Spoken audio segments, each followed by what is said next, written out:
ಮಗನಿಗೆ ಟಿಕೆಟ್ ಸಿಗ್ಲಿಲ್ಲ ಅಂತ ಕುಪಿತಗೊಂಡಿರುವ ಈಶ್ವರಪ್ಪ ಅವರ ನಡೆ ತೀವ್ರ ಕುತೂಹಲ ಮೂಡಿಸ್ತಾ ಇದೆ. ಈಗಾಗಲೇ ಶಿವಮೊಗ್ಗದಲ್ಲಿ ಪಕ್ಷೇತರ ಅಭ್ಯರ್ಥಿಯಾಗಿ ನಿಲ್ತೀನಿ ಅಂತ ತೊಡೆ ತಟ್ಟಿದ್ದಾರೆ ಈಶ್ವರಪ್ಪ. ಯಾವುದೇ ಸಂಧಾನಕ್ಕೂ ಮಣಿತಾ ಇಲ್ಲ. ಇವತ್ತು ಮೋದಿ ಕಾರ್ಯಕ್ರಮ ಬೇರೆ ಇದೆ. ಮಲೆನಾಡಿನ ಹೆಬ್ಬಾಗಿಲು ಶಿವಮೊಗ್ಗದಲ್ಲೇ ಹೋಗಲ್ಲ ಅಂತ ಹೇಳಿದ್ದಾರೆ ಕಡ್ಡಿ ತುಂಡಾದಂಗೆ. ನಮ್ಮ ಹೋರಾಟ ಕುಟುಂಬ ರಾಜಕಾರಣದ ವಿರುದ್ಧ, ಹಿಂದೂ ಕಾರ್ಯಕರ್ತರನ್ನ ತುಳಿಯೋ ಕೆಲಸ ಆಗ್ತದೆ, ಅದರ ವಿರುದ್ಧ, ಪಕ್ಷದ ವಿರುದ್ಧ ಅಲ್ಲ, ಮೋದಿ ವಿರುದ್ಧ ಅಲ್ಲ. ಬಟ್ ನಾನು ಈಗ ಮೋದಿ ಅವರ ಕಾರ್ಯಕ್ರಮಕ್ಕೆ ಹೋಗಲ್ಲ, ಇಲ್ಲಿ ನಿಂತು ಗೆಲ್ತೀನಲ್ಲ ಆ ನಂತರ ಹೋಗ್ತೀನಿ ಅಂತ ಹೇಳಿದ್ರೆ ಮುಖಾಂತರ ದೂರವಾಣಿ ಮೂಲಕವೂ ನಾಯಕರು ಮನವೊಲಿಕೆಗೆ ಪ್ರಯತ್ನ ಪಡ್ತಾ ಇದ್ದಾರೆ. ಈಶ್ವರಪ್ಪ ಅವ್ರಿಗೆ ಯಾವುದಕ್ಕೂ ಸೊಪ್ಪಾಗ್ತಿಲ್ಲ. ಅವರು ರಾಜ್ಯ ನಾಯಕರಿಗೂ ಕ್ಯಾರೆ ಅಂತಿಲ್ಲ. ರಾಷ್ಟ್ರೀಯ ನಾಯಕರು ಬಂದು ಮನೆ ಬಾಗಿಲು ಕದ ತಟ್ಟಿ ಒಳ ಗಂಟೆಗಟ್ಟಲೆ ಕಾದ್ರೂ ಕೂಡ ಯಾರಿಗೂ ಸದ್ಯಕ್ಕೆ ಸಿಗ್ತಾ ಇಲ್ಲ, ಸಮಯವನ್ನ ಕೊಡ್ತಾ ಇಲ್ಲ ಈಶ್ವರಪ್ಪ ಅವರು. ದೇವರು ಅಂತ ಅಂದ್ಕೊಂಡ್ಯಾರೆ. ಈ ದೇಶವನ್ನ ವಿಶ್ವದಲ್ಲೇ ಗೌರವ ತರ ರೀತಿಯಲ್ಲಿ ಪ್ರಯತ್ನ ಮಾಡ್ತಾರೆ ನರೇಂದ್ರ ಮೋದಿ. ಅಂತ ದೇಶದ ಜನರ ದೇವರು ನರೇಂದ್ರ ಮೋದಿಯವರು ಇವತ್ತು ಶಿವಮೊಗ್ಗ ನಗರಕ್ಕೆ ಬರ್ತಾ ಇರೋದು ನನಗೆ ನನ್ನ ದೇವರೇ ನಮ್ಮ ಊರಿಗೆ ಬಂದಿದ್ದಾರೆ. ಗೈರಾಗ್ತದೆ ಸರ್. ಪ್ರಮುಖವಾಗಿ ದೂರವಾಣಿ ಮುಖಾಂತರವಾಗಿ ಯಾರಾದರೂ ಸಂಪರ್ಕ ಮಾಡಿದರೆ ಹೇಗೆ ಸರ್? ದೂರವಾಣಿ ಎಲ್ಲ ನಮ್ಮ ಮನೆಗೇ ರಾಷ್ಟ್ರೀಯ ಪ್ರಧಾನ ಕಾರ್ಯದರ್ಶಿಗಳಾದ ರಾಧಾಮೋಹನ್ ಅಗರ್ವಾಲ್ ಅವರು ಬಂದಿದ್ದರು. ಅವ್ರ ಜೊತೆಗೆ ನಮ್ಮ ಪಕ್ಷದ ರಾಜ್ಯದ ಸಂಘಟನಾ ಪ್ರಧಾನ ಕಾರ್ಯದರ್ಶಿಗಳಾದ ಶ್ರೀಯುತ ರಾಜೇಶ್ ಜಿ ಅವರು ಬಂದಿದ್ದರು. ಅವರು ತುಂಬ ಸ್ಪಷ್ಟವಾಗಿ ನಾನು ಹೇಳಿದ್ದೀನಿ, ನರೇಂದ್ರ ಮೋದಿಯವರ ಕಾರ್ಯಕ್ರಮಕ್ಕೆ ನಾನು ಯಾಕೆ ಹೋಗ್ತಾ ಇಲ್ಲ ಅಂತಂದರೆ, ನರೇಂದ್ರ ಮೋದಿಯವರ ಉದ್ದೇಶವನ್ನೇ ಇಟ್ಕೊಂಡು ಚುನಾವಣೆ ಸ್ಪರ್ಧೆ ಮಾಡ್ತಿರೋದು. ನರೇಂದ್ರ ಮೋದಿಯವರು ಸೋನಿಯಾ ಗಾಂಧಿ, ರಾಹುಲ್ ಗಾಂಧಿಯರ ಒಂದು ಕುಟುಂಬದ ಹಿಡಿತದಲ್ಲಿ ಕಾಂಗ್ರೆಸ್ ಪಕ್ಷ ಇದೆ, ಅದನ್ನು ವಿರೋಧ ಮಾಡ್ತಿದ್ವಿ ನಾವು ಅನ್ನೋಂಥ ಮಾತೇನು ಹೇಳಿದರು. ಕರ್ನಾಟಕ ರಾಜ್ಯದಲ್ಲೂ ಕೂಡ ಕಾಂಗ್ರೆಸ್ಸಿನ ರೂಪದಲ್ಲೇ ಭಾರತೀಯ ಜನತಾ ಪಾರ್ಟಿ ಒಂದೇ ಕುಟುಂಬದ ಕೈಯಲ್ಲಿದೆ. ಯಡಿಯೂರಪ್ಪನವರು, ಅವ್ರ ಮಗ ರಾಘವೇಂದ್ರ, ಅವ್ರ ಮಗ ವಿಜಯೇಂದ್ರ, ಅವರೇ ರಾಜ್ಯ ಅಧ್ಯಕ್ಷರು. ಹಾಗಾಗಿ ಅದ್ರ ವಿರುದ್ಧ ನರೇಂದ್ರ ಮೋದಿಯವರು ಏನು ಅಪೇಕ್ಷೆ ಪಟ್ಟಾರೆ ಅದ್ರ ವಿರುದ್ಧ ಅದ್ರ ಥರದಲ್ಲೇ ನಾನು ಕೂಡ ಹೋರಾಟ ಮಾಡ್ತಾಯಿದ್ದೀನಿ. ಎರಡನೇದು, ಹಿಂದುತ್ವದ ಪರವಾಗಿ ನರೇಂದ್ರ ಮೋದಿ ಇದ್ದಾರೆ. ಆ ಹಿಂದುತ್ವದ ರಕ್ಷಣೆ ಆಗಬೇಕು. ಹಿಂದುತ್ವದ ಪರ ಹೋರಾಟ ಮಾಡ್ತಾರೆ ಅಂತ ಸಿ ಟಿ ರವಿ ಇರ್ಬೋದು, ಬಸವನಗೌಡ ಪಾಟೀಲ್ ಯತ್ನಾಳ್ ಅವರು ಇರ್ಬೋದು, ಅದೇ ರೀತಿ ಪ್ರತಾಪ್ ಸಿಂಹ ಇರ್ಬೋದು, ಮಾನ್ಯ ಸದಾನಂದ ಗೌಡರು ಇರ್ಬೋದು, ನಳಿನ್ ಕುಮಾರ್ ಕಟೀಲ್ ಇರ್ಬೋದು. ಈ ರೀತಿ ಯಾರ್ಯಾರು ಹಿಂದುತ್ವದ ಪರ ಹೋರಾಟ ಮಾಡ್ತೀರೋ ಅವರಷ್ಟು ಜನಕ್ಕೂ ಕೂಡ ತುಳಿಯಂಥ ಕೆಲಸ ಇವತ್ತು ಕರ್ನಾಟಕ ರಾಜ್ಯದ ಭಾರತೀಯ ಜನತಾ ಪಾರ್ಟಿಗಿದೆ. ಹಿಂದುತ್ವದ ತುಳಿಯೋದಕ್ಕೆ ಯಾವ ಕಾರಣಕ್ಕೂ ನಾನು ಅವಕಾಶ ಕೊಡಲ್ಲ. ನಾನು ಕೂಡ ಹಿಂದುತ್ವ ಪರ ಹೋರಾಟ ಮಾಡ್ತೀನಿ, ನನಗೂ ತುಳಿಯೋ ಪ್ರಯತ್ನ ನಡೆಸ್ತಾ ಇದೆ. ಎಲ್ಲ ಹಿಂದುತ್ವವಾದಿಗಳ ಪರವಾಗಿ ನಾನು ಹೋರಾಟ ಮಾಡ್ತಿದ್ದೀನಿ. ಮೂರನೇದು, ಇಡೀ ಕರ್ನಾಟಕ ರಾಜ್ಯದ ಎಲ್ಲ ನೊಂದ ಭಾರತೀಯ ಜನತಾ ಪಾರ್ಟಿ ಕಟ್ಟಿರೋಂಥ ನಾಯಕರುಗಳು, ಕಟ್ತಾ ಇರೋಂಥ ನಾಯಕರುಗಳು ಉಸಿರು ಬಿಗಿ ಹಿಡ್ಕೊಂಡು ಕೆಲಸ ಮಾಡ್ತಾರೆ. ಅವರೆಲ್ಲರೂ ಕೂಡ ನ್ಯಾಯ ಸಿಗಬೇಕು ಅನ್ನೋದಕ್ಕೋಸ್ಕರ ನಾನು ಹೋರಾಟ. ಹಾಗಾಗಿ ಇವತ್ತು ನಾನು ನರೇಂದ್ರ ಮೋದಿಯವ್ರ ಕಾರ್ಯಕ್ರಮಕ್ಕೆ ಹೋಗಲ್ಲ ಅನ್ನೋದು ಮಾತು ಹೇಳಿದ್ದೀನಿ. ಮತ್ತು ನರೇಂದ್ರ ಮೋದಿಯವ್ರ ಕಾರ್ಯಕ್ರಮಕ್ಕೆ ಹೋದಂಥ ಸಂದರ್ಭದಲ್ಲಿ ರಾಘವೇಂದ್ರಗೆ ಓಟ್ ಕೊಡಬೇಕು ಅಂತ ಅವ್ರು ಕೇಳ್ತಾರೆ. ಅವಾಗ ನಾನೇನು ಮಾಡಬೇಕು? ಹಾಗಾಗಿ ಅವ್ರು ಹೇಳಿ ಕಳಿಸಿದ್ದೀನಿ, ನಾನು ಖಂಡಿತ ನಾನು ಕಾರ್ಯಕ್ರಮಕ್ಕೆ ಬರಲ್ಲ. ಎಲ್ಲ ಜನರ ಅಪೇಕ್ಷೆ ತಕ್ಕಂತೆ ಚುನಾವಣೆ ಸ್ಪರ್ಧೆ ನಿಲ್ತಾ ಇದ್ದೀನಿ. ಎಲ್ಲ ಸಾಧು ಸಂತರು, ಈಗ ನೀವೇನು ಮಾತಾಡಿದ್ರಿ ಆ ರೀತಿ ಇಡೀ ಜಿಲ್ಲೆ ಸಾಧು ಸಂತರು ನನ್ನ ಜೊತೆಗಿದ್ದಾರೆ. ಅವರೆಲ್ಲರೂ ಕೂಡ ಗೆದ್ಬಾರಪ್ಪ ಅಂತ ಆಶೀರ್ವಾದ ಮಾಡ್ತಾ ಇದ್ದಾರೆ. ಮೊನ್ನೆ ಕೂಡಲ ಸಂಗಮ ಸ್ವಾಮೀಜಿಗಳು ಫೋನ್ ಮಾಡಿದರು, ಇವತ್ತು ಬೆಳಿಗ್ಗೆ ಕಾಶಿ ಜಗದ್ಗುರುಗಳು ಫೋನ್ ಮಾಡಿದರು. ಎಲ್ಲರೂ ಕೂಡ ಹಿಂದೂ ಧರ್ಮದ ಪರವಾಗಿ ಕೆಲಸ ಮಾಡ್ತಿದ್ದೆಪ್ಪ, ನೀನು ಗೆದ್ದು ಬಾ ಅಂತ ಅವ್ರು ಹೇಳ್ತಾ ಇದ್ದಾರೆ. ಅವರೆಲ್ಲರ ಆಶೀರ್ವಾದ ಲೋಕಸಭೆ ಚುನಾವಣೆ ಗೆಲ್ತೀನಿ. ಅದೇ ನರೇಂದ್ರ ಮೋದಿ ಹತ್ರ ಹೋಗಿ ಮತ್ತೆ ಅವ್ರ ಕೈ ಎತ್ತುತ್ತೀನಿ. ಸರ್, ಕಳೆದ ವಿಧಾನಸಭೆಯಲ್ಲಿ ನೀವು ತ್ಯಾಗ ಮಾಡಿದ್ರಿ. ಏನು ಜಗದೀಶ್ ಶೆಟ್ಟರ್ ಅವರು ಪಕ್ಷ ಬಿಟ್ಟು ಮತ್ತೆ ಪಕ್ಷಕ್ಕೆ ಬಂದರು, ಅವ್ರಿಗೆ ಟಿಕೆಟ್ ಕೊಡ್ತಾ ಇದ್ದಾರೆ. ಹಿಂದುಳಿದ ವರ್ಗಕ್ಕೆ ಈವರೆಗೂ ಒಂದೇ ಒಂದು ಟಿಕೆಟ್ ಕೊಟ್ಟಿಲ್ಲ.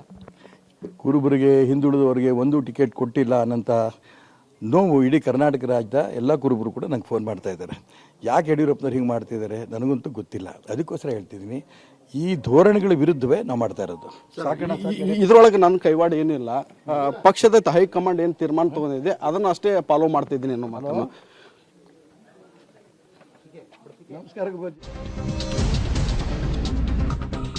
ಇವತ್ತು ಮೋದಿ ಶಿವಮೊಗ್ಗಕ್ಕೆ ಬರ್ತಾ ಇದ್ದಾರೆ. ಕಾರ್ಯಕ್ರಮದ ಹಿನ್ನೆಲೆಯಲ್ಲಿ ಈಶ್ವರಪ್ಪ ನಡೆಯ ಬಗ್ಗೆ ಮಾಹಿತಿಯನ್ನ ಕ್ಷಣಕ್ಕೂ ಯಡಿಯೂರಪ್ಪ ಅವರು ಪಡಿತಾ ಇದ್ದಾರೆ. ಅವರಿಗೆ ಒಂದು ರೀತಿ ನುಂಗಲಾರದ ತುತ್ತಾಗಿದೆ.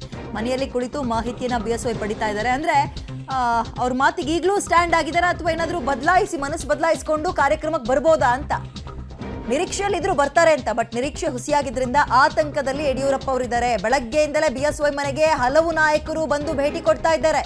ಕ್ಷಣದ ಅಪ್ಡೇಟ್ ಅನ್ನ ಪಡಿತಾ ಇದ್ದಾರೆ.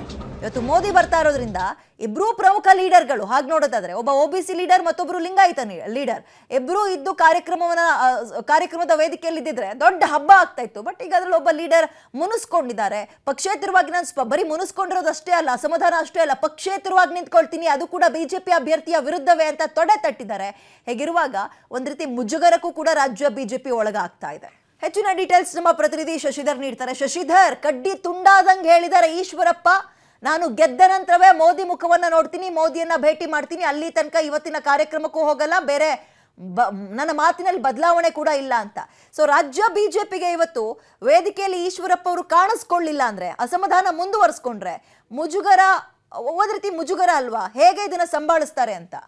ಖಂಡಿತವಾಗಿಯೂ ವಿದ್ಯಾ, ಈಶ್ವರಪ್ಪ ಮತ್ತು ಯಡಿಯೂರಪ್ಪ ಇಬ್ಬರು ಕೂಡ ತುಂಬ ಹಿಂದಿನಿಂದ ಆಪ್ತ ಸ್ನೇಹಿತರು. ಆದರೆ ಇವರಿಬ್ಬರ ನಡುವೆ ಈ ಗಲಾಟೆ ಮುನಿಸು ಏನು ಹೊಸ್ತಲ್ಲ. ಹಿಂದೆ ಕೂಡ ಹಲವು ಬಾರಿ ಇಬ್ಬರ ನಡುವೆ ವೈಮನಸ್ಸು ಜೊತೆಗೆ ಗಲಾಟೆ ಕೂಡ ಆಗಿತ್ತು. ಆದರೆ ಎಲ್ಲವನ್ನು ಕೂಡ ಮರೆತು ಈಶ್ವರಪ್ಪ ಅವರು ಅವರೊಟ್ಟಿಗೆ ಹೆಜ್ಜೆ ಹಾಕ್ತಿದ್ರು. ಆದರೆ ಈ ಬಾರಿ ಈಶ್ವರಪ್ಪ ಅವರ ಸಿಟ್ಟು ಶಮನ ಆಗಾಗೆ ಕಾಣ್ತಿಲ್ಲ. ಯಾಕೆಂದರೆ ಈಗಾಗಲೇ ತಮ್ಮ ಪುತ್ರನಿಗೆ ಟಿಕೆಟ್ ಸಿಕ್ಕಿಲ್ಲ ಅಂತ ಈಶ್ವರಪ್ಪ ಅವರು ಯಡಿಯೂರಪ್ಪ ಅವರ ವಿರುದ್ಧ ನೇರವಾಗಿ ವಾಗ್ದಾಳಿ ಮಾಡ್ತಿದ್ದಾರೆ.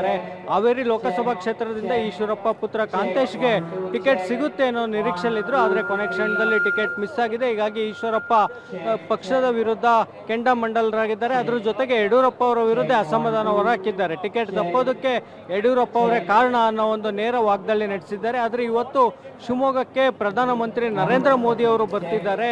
ನರೇಂದ್ರ ಮೋದಿ ಅವರು ಭೇಟಿ ನೀಡಿದಂಥ ಸಂದರ್ಭದಲ್ಲಿ, ಅಂದರೆ ಈ ಹಿಂದೆ ಕಳೆದ ವರ್ಷ 2 ಬಾರಿ ನರೇಂದ್ರ ಮೋದಿ ಅವರು ಶಿವಮೊಗ್ಗಕ್ಕೆ ಭೇಟಿ ನೀಡಿದ್ರು. ಈ ವೇಳೆ ಈಶ್ವರಪ್ಪ ಅವರು ನರೇಂದ್ರ ಮೋದಿ ಅವರ ಜೊತೆ ವೇದಿಕೆಯಲ್ಲಿದ್ದರು. ಆದರೆ ಈ ಬಾರಿ ಈಶ್ವರಪ್ಪ ಅವರು ವೇದಿಕೆಯಲ್ಲಿ ಇರುವಂಥ ಸಾಧ್ಯತೆ ತೀರಾ ಕಡಿಮೆ ಇದೆ. ಯಾಕೆಂದರೆ ಈ ಒಂದು ಮನವೊಲಿಸುವ ಪ್ರಯತ್ನ ಸಾಕಷ್ಟು ಮಾಡಿದರು. ಅಂದರೆ ಇಂದು ನರೇಂದ್ರ ಮೋದಿ ಭೇಟಿ ಹಿನ್ನೆಲೆಯಲ್ಲಿ ಈಶ್ವರಪ್ಪ ಅವರು ಕಾರ್ಯಕ್ರಮದಲ್ಲಿ ಭಾಗವಹಿಸಬೇಕು ಅನ್ನೋ ಕಾರಣದಿಂದಾಗಿ ಹಲವು ನಾಯಕರು ನಿನ್ನೆ 2 ತಂಡ ಆಗಿ ಈಶ್ವರಪ್ಪ ಅವರ ನಿವಾಸಕ್ಕೆ ಭೇಟಿ ನೀಡಿದ್ರು. ಈಶ್ವರಪ್ಪ ಅವರ ಮನವೊಲಿಸೋ ಪ್ರಯತ್ನ ಮಾಡಿದ್ರು. ಆದರೆ ಈಶ್ವರಪ್ಪ ಅವರು ಇದ್ಯಾವುದಕ್ಕೂ ಕೂಡ ಬಗ್ಗಿಲ್ಲ. ಇಂದು ಕೂಡ ನಾಯಕರು ಮನವೊಲಿಸುವ ಪ್ರಯತ್ನ ಮಾಡ್ತಿದ್ದಾರೆ ಅನ್ನೋ ಒಂದು ಮಾಹಿತಿ ಲಭ್ಯ ಆಗಿದೆ. ಆದರೆ ಇದುವರೆಗೂ ಈಶ್ವರಪ್ಪ ಅವರ ಮನವಿಗೆ ಸ್ಪಂದಿಸಿಲ್ಲ. ಹೀಗಾಗಿ ಯಡಿಯೂರಪ್ಪ ಅವ್ರಿಗೆ ಎಲ್ಲೋ ಒಂದು ರೀತಿ ತಲೆನೋವಾಗಿದೆ. ಅಂದರೆ ಹಿಂದುಳಿದ ವರ್ಗದ ನಾಯಕ ಈಶ್ವರಪ್ಪ ಅವರು ಭಾಗವಹಿಸಿದ್ರು ಕೂಡ ಅವರ ಪುತ್ರನ ಗೆಲುವಿಗೆ ಸಹಕಾರಿಯಾಗ್ತಿತ್ತು. ಆದರೆ ಎಲ್ಲೋ ಒಂದು ಕಡೆ ಚುನಾವಣೆಗೆ ಇದು ಹೈ ವೋಲ್ಟೇಜ್ ಕ್ಷೇತ್ರ ಆಗುತ್ತಾ, ಈಶ್ವರಪ್ಪ ಅವರಿಂದ ಏನಾದರೂ ತೊಂದರೆ ಆಗುತ್ತಾ ಅನ್ನೋ ಒಂದು ತಲೆಬಿಸಿಯಲ್ಲಿ ಯಡಿಯೂರಪ್ಪ ಇದ್ದಾರೆ. ಹೀಗಾಗಿ